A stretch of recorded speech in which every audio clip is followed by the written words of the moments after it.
Tonight at 6, more people are expected to face charges after a mass shooting in downtown Indianapolis over the weekend. In the end, 2 teens were killed, 5 others are now injured. Tonight, city leaders and community stakeholders are coming together to share this unified message that this kind of violence does not belong here in our city. We have comprehensive team coverage tonight, and it includes the latest on the investigation, comments from downtown event organizers, and also we asked city leaders how they plan to tackle the problem.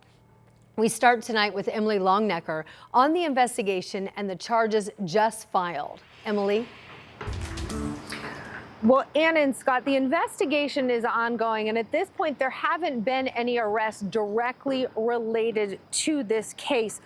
If police know what caused this shooting at this point, they are not saying. Now, 4 teens have been charged. Their ages 13 to 17, and they have been charged with having guns here downtown this weekend. According to the prosecutor's office, 2 of those teens were arrested before the deadly shooting happened. The other 2 investigators are still trying to figure out if they're connected to the deadly shooting. Even if they're not, Marion County Prosecutor Ryan Mears says the number of guns seized by police from young people downtown this weekend shows there's a problem with underage people having easy access to guns. Well, I mean, one of the cases, we know the gun was stolen. And certainly that's a huge issue. But the other challenge that we have here is kids are so easily able to buy and sell these guns online. And I cannot tell you how many homicide cases that we have filed this year that are directly related to gun sales that are taking place online. That is where kids are getting the majority of these guns, is they're being bought and sold online. If you look at kids' Instagram profiles, if you look at kids' TikTok profiles, all these different social media platforms are being used to link and connect people to be able to sell these firearms, which is why it's never been easier for kids to have access to those guns.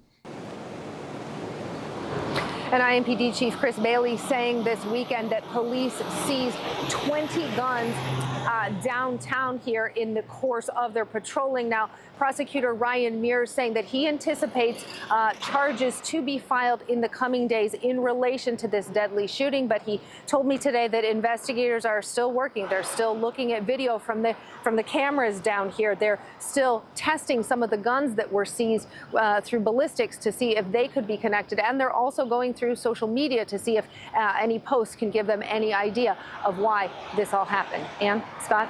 All right, Emily, thanks for reporting live downtown. As police are continuing their investigation this hour, city leaders are now looking into solutions to this violence. So tonight at 6, our Ashton Hackman explains how they're also looking at the impact these shootings are having on the image of downtown. The holiday weekend was a time meant to honor and celebrate our country with others.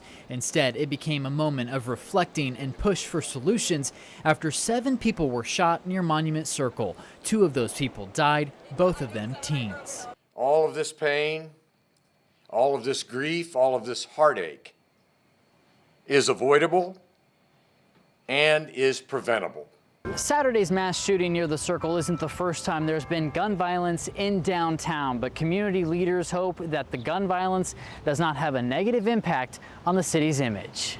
It's work Downtown Indy Inc. does every day. Just last week, the nonprofit released results of their downtown perception survey from last year. When it comes to safety, just over half, 56% of people, said they feel safe downtown. People need to feel safe in order to come downtown. Downtown feels safer when there's more people downtown. And so it's a cycle that works hand in hand.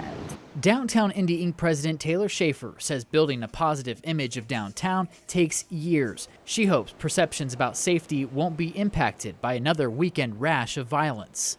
There is an undeniable concern for the impacts on downtown, and the well-being of downtown is critical for the well-being of the rest of the region.